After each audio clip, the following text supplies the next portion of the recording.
Hi, welcome to the Perky Beck Show. I'm Amber Delight Beck, also known as Perky, which was my nickname given to me when I was a kid by my parents. Can I get a hello?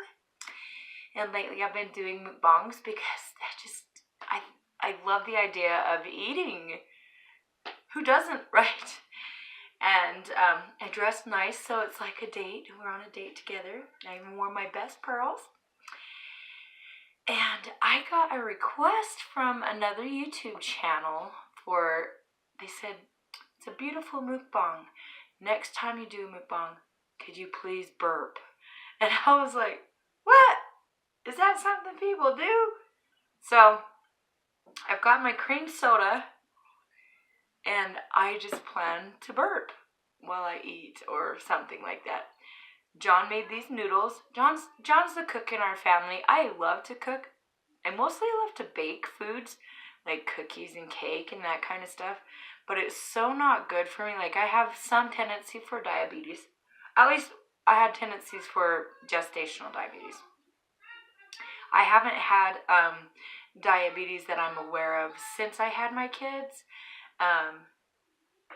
But I haven't been checked in a long time too. And I know I get really tired when I eat a lot of carbohydrates, which, now that's an oxymoron, huh? Anyways, so he made these rice noodles. You have to soak them and then you fry them. And then he decided to put a vegetable mix in with it. I'm going to scoot this way a little more. Okay, so vegetables so that I have something healthy. And here we go.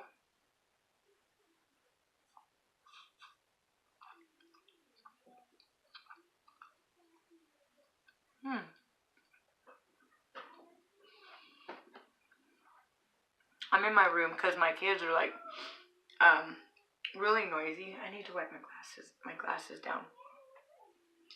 My kids are really noisy. I can hear them just from in here. So if I was in the same room, then we wouldn't be able to carry on in conversation and enjoy ourselves. All right, here we go.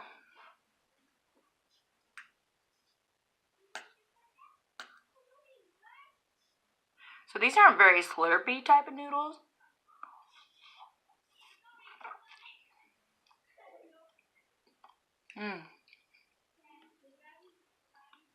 But they are delicious. So how's your day? What kind of noodles are your favorite? Do you like spaghetti noodles? Do you like lo mein? And what kind of noodles do you like to eat?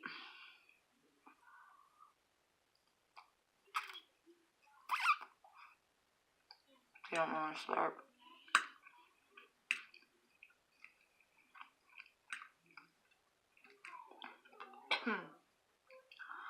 Whoa! I like inhaled that one.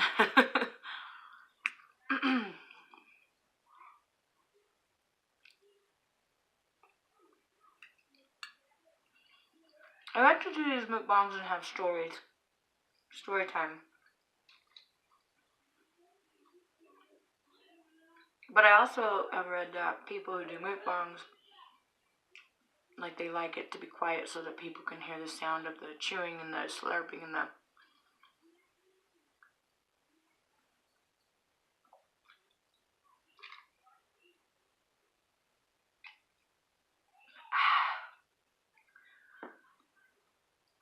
I don't have a burp. When I do, I'll let you know. I drink carbonation on purpose. No good luck, huh?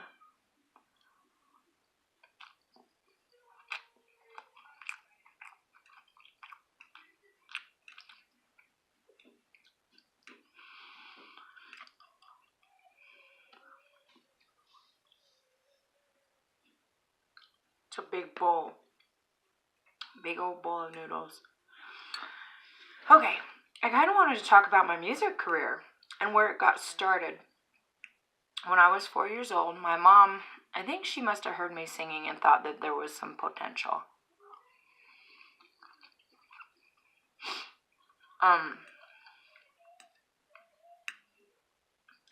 she was really diligent and consistent at working with me on music. And we would sit our legs crossed, facing each other, and she would say, okay, Amber, you need to match my pitch, and she would go, ah, and then I'd go, ah, and my mom would go, you're flat, you need to come higher, ah, and I'd go, ah, ah, ah. Or sometimes she'd go, ah, and I'd go, ah.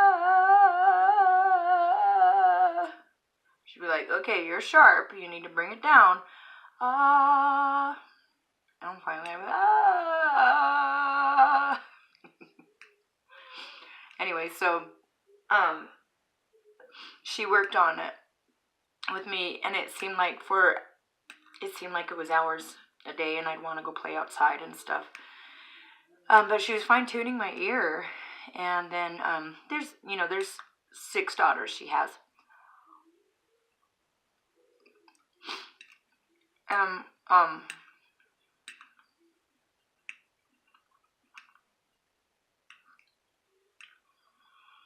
We all showed potential in singing, and she sang. She sounded like Karen Carpenter, or like When the Tide is High came on by Blondie. I thought that was her. Like their vocal inflections, everything about them, their tone and everything sound identical. And same with Karen Carpenter's.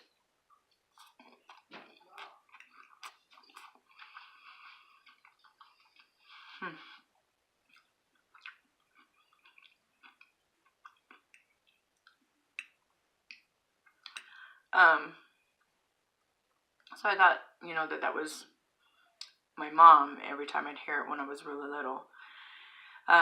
So as kids, as we got older, we all started singing songs. I remember we watched American Tail, and I think it was when it first came out, me and my older sister, and probably the one just under me, Amanda. So my older sister Desiree, and the third, and the one below me, is we'd watch American Tail, and we'd sing Somewhere Out There. And I remember that this was like the first time we started learning how to do harmonies, because there's like harmonies at the end, and we were singing that, and my mom taught us how to hear the difference of the melody and the harmony. So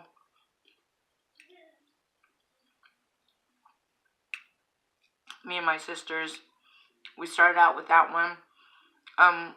She introduced us to singing The Rose by Bette Midler, and that had a lot of potential for different parts. And she taught us all how to sing our different parts, and also Wind Beneath My Wings.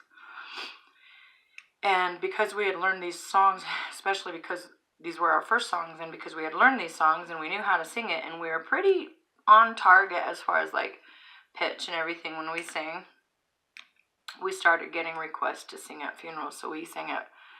I mean, from that point, anybody that was really in our family that had passed on.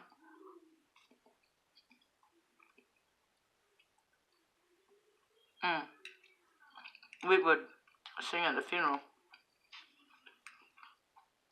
And pretty much, I think that they knew that they could count on us to be there. My mom was a very charitable person, taught us to have charity and to do what we can to support and participate, in helping. So we sang at a lot of funerals. And we sang at a few weddings. And we always sang at reunions. I think my mom, it was kind of like a progress report kind of thing, an annual progress report to see how much we sounded, how different we sounded each year, how much we had progressed. We were all girls. We were like boys to men, but we were girls.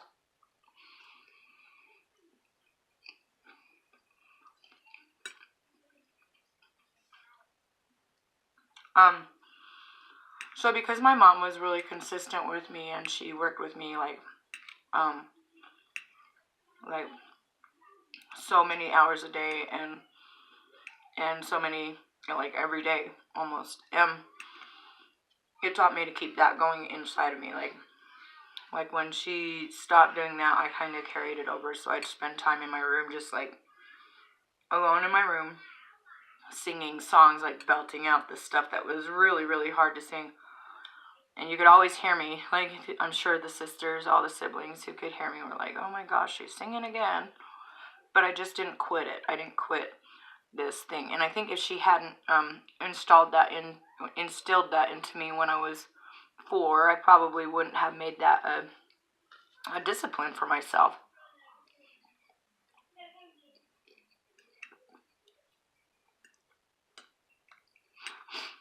So I got older, and I sang more songs that were more modern.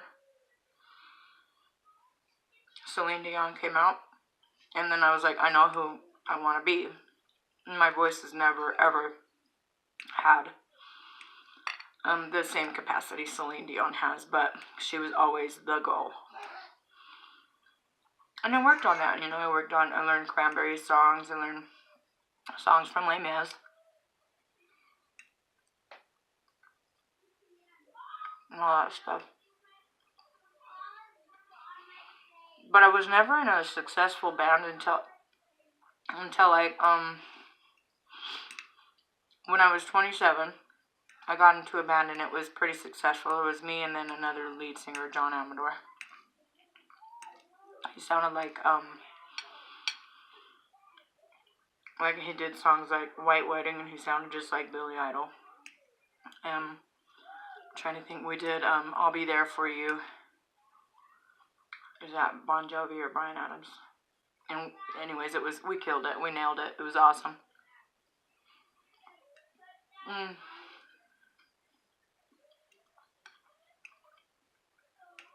I think the biggest rush we got as far as like having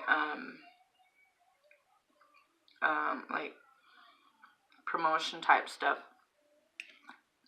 This is a really interesting story. I had a dream about Taylor Swift, and this was before I think this was right before she was doing her Red Tour.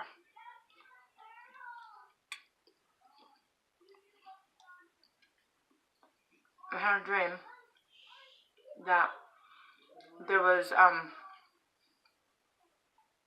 like a red Chinese parade dragon, like what they have in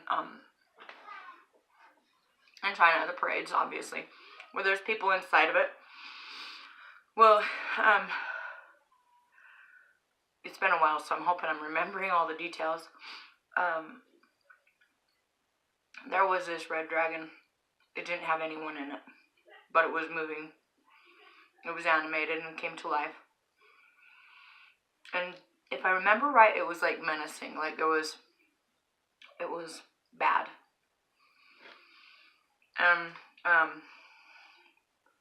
There were like millions of people in this crowd. Like I remember seeing so many people, in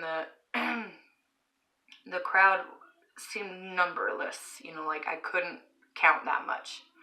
At least, even if I didn't see that many people, like millions of people, in my head, I just knew it was like, my brain said there's a numberless amount of people here. Oh, I should have done that loud because that was a burp. Oh my gosh.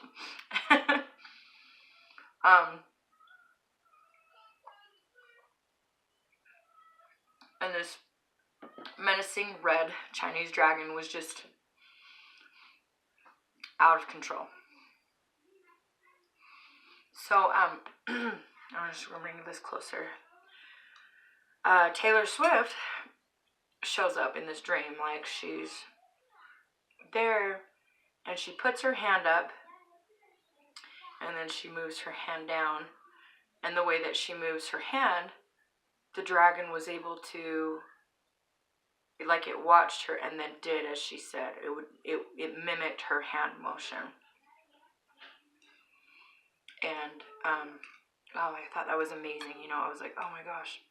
Well, I already assumed that she was, you know, such a star. She's a star. I already assumed that since she was a super celebrity, she's already been doing tours in every outreach of the earth. I thought, you know, and she hadn't done a Chinese tour yet. But anyways, so um, so in this dream, she was able to command this dragon, and then the vote of the people, or like the people collectively. That was it. Oh my gosh, I'm lame. Come on, I need something real.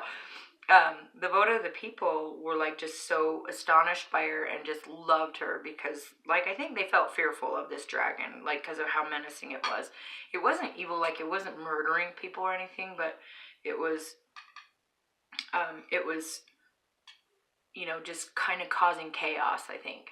And then the people, when she was able to control it and calm it with her, the motion of her hand, then the people were just like, just astonished by her, and they just embraced who she was, and they loved her so much. So these are dry, but they're good.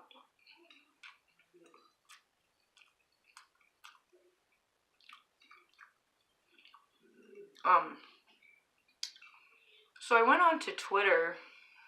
Was it Twitter? Yeah, it was Twitter. I went on to Twitter and I told the story of the dream I had had. And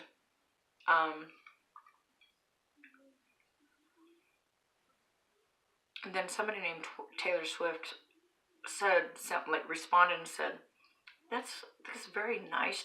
That's a very nice dream. She called me dear. That's a very nice dream, dear. And I was like, oh my gosh, Taylor Swift responded, you know.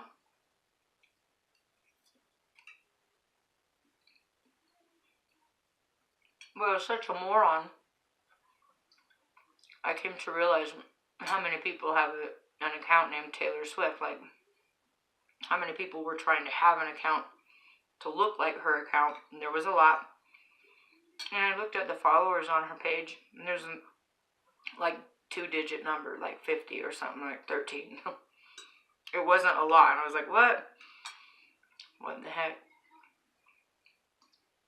I was like, I was duped for a second, you know. I was like, oh, I thought that the real Taylor Swift was responding to me about this dream I had.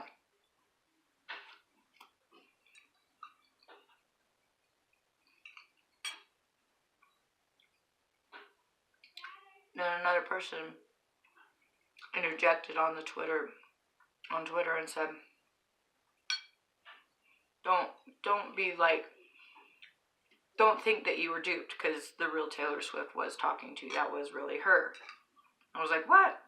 And it was one of her, like, somebody behind the scenes, like somebody who does her marketing or something. I don't know.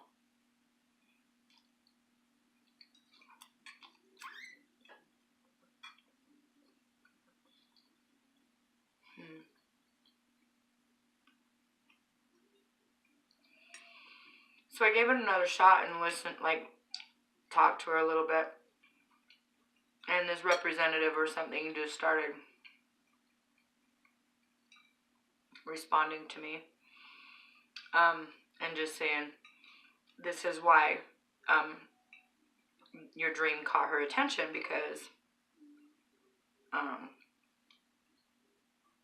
they were looking at signing their tour to go to China.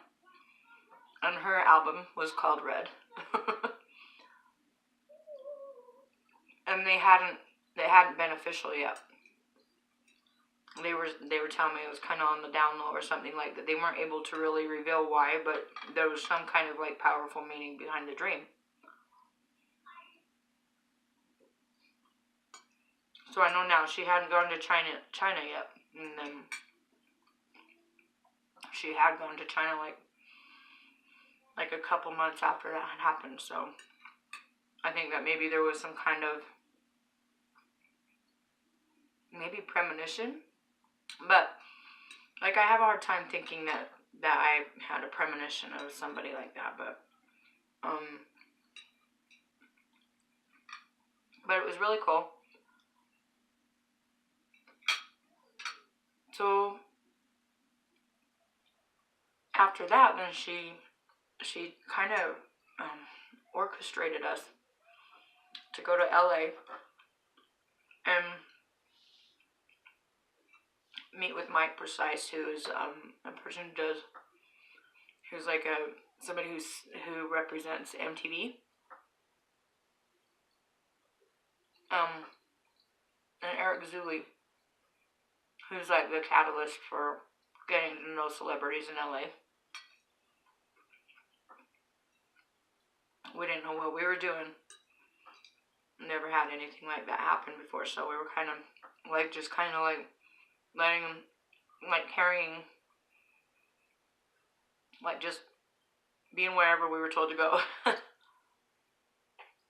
my sister went with me. It was a really good time. We got to be on KCLA.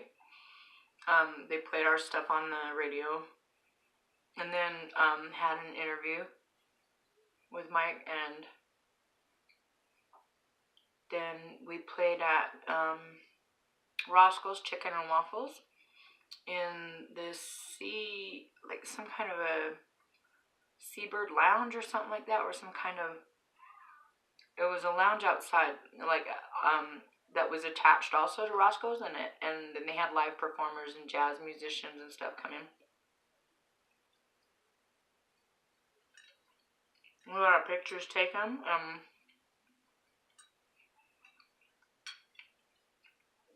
We were invited to go to what is it called? Black Pearl Media. They had a red carpet event because they were integrating with something, and so we went and hung out and did that. And they had it at Club 2100, I think is what it was called, which is in the heart of LA. And we got to see Rebecca King Cruz play. She was a musician. We saw a few other people that were famous there.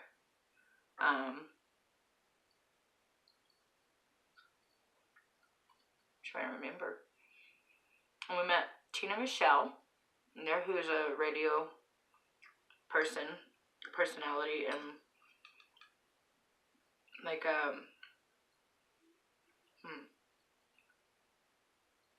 she was also a musician, and she's done some work doing I'm trying to think, ministry. And so we got to meet her, and she kind of helped direct us the most. Like, she was like more like helped coddle us, since we were like so foreign. I mean, we're from Utah. It's not too foreign. It was like 700 miles, but foreign enough, because LA is like such a different scene than Utah ever is anywhere. But and then we were directed to go and be at Eric Zuli's red carpet event for his grand opening for his business as well. And met a lot of different people there. Like, just had so much fun. And Shane Sparks was there, like different, Tony St. Tone. There's a lot of people. Betty White. Man. And then they gave us like these awesome gift bags that had really cool gifts inside them, like watches and bikinis and stuff from different companies that were like sponsoring the red carpet event. I think the watches were Havana. Havana, oh na na. Anyways, so that was kind of like, we got to have this amazing weekend or week in Los Angeles, orchestrated by Taylor Swift, because of having this dream. That was really cool.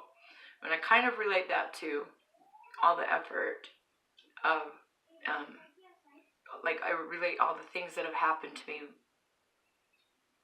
regarding music and stuff because of my mom. Like, I feel like that all of that wouldn't have happened if she wasn't so you know, mindful and consistent. So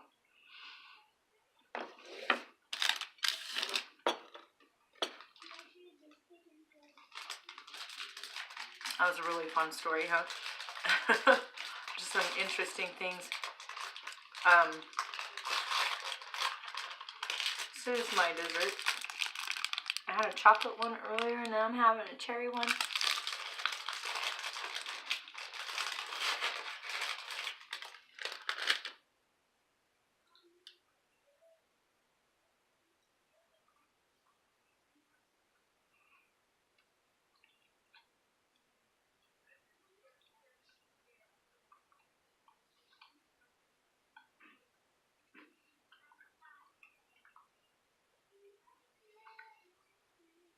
I'm not very good at burping today, man. I wish I did.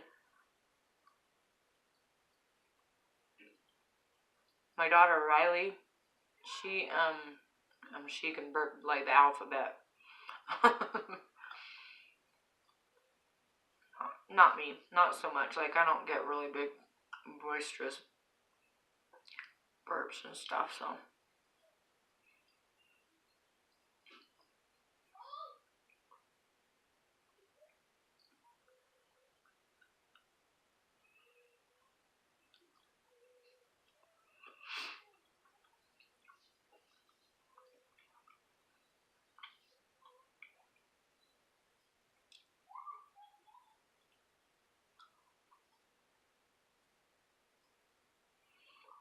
Today was quite the day. We had our little neighbor downstairs. He broke his wrist. He was playing on the playground over across our apartment complex, and they have a playground in the middle of the whole complex. And he did like this acrobat over the bench, like some kind of acrobat, and fell and broke his wrist. So they had to bring an ambulance because here in Jackpot, they don't have a hospital. Our closest hospital is in Twin Falls, Idaho, which is 46 miles away. And even though it wasn't like a dire emergency for his life or death threatening, he still had to go and get it taken care of. Except for, like, when you have a broken bone, you usually have to wait till it stops swelling before they can put a cast on it and stuff. So I'm not sure how effective that will be, but I think they wanted to check and make sure there was more stuff wrong, like there wasn't any other things wrong with him. And it just breaks my heart because he's here with my kids all the time. He's kind of like our little adopted son. And Sherry Ann, my 7-year-old, just started crying when they took him in the ambulance, and seeing that for her was like traumatizing. She felt like she wasn't going to see him again and stuff. I'm like, no, he's just going to the hospital. Anyways, it was really sad. Poor thing. All I can do is just encourage him to keep working on his acrobats after he's healed up, and, you know, don't be afraid of it. And, you know, that's the one thing, like when you fall off a horse or you fall off your bike or something like that, you're doing acrobats or whatever, you know, sometimes that might make you want to stay away from doing that again. I don't think he's that kind of kid who would stop. He just seems to be so lively.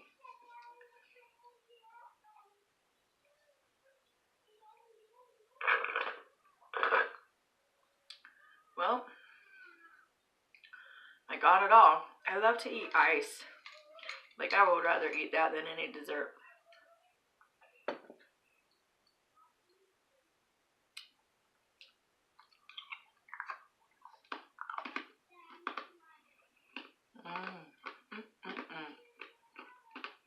Something about the cold.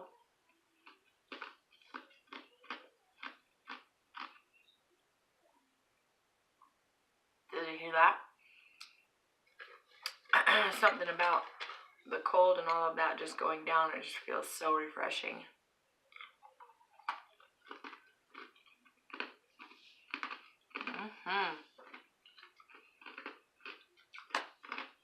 Well, that was a good dinner.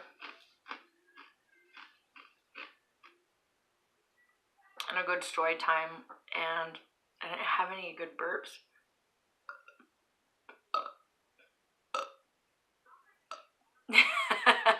That's it. Ugh, they're just lame burps. They're like little tiny burps. I'm glad I don't have a size issue as far as like being tiny. Thanks you guys so much for tuning in. I hope you enjoyed the stories. If you've got any stories you'd like for me to hear of your life or whatever, put it down in the comments, because I absolutely want to hear what you've had to deal with in life. I'll read it. I'll watch and see what you guys have to say. But if you give it a thumbs up, I mean, if you like this video, give it a thumbs up. And subscribe, of course. And we'll talk to you soon. Have a good night, okay? I did it!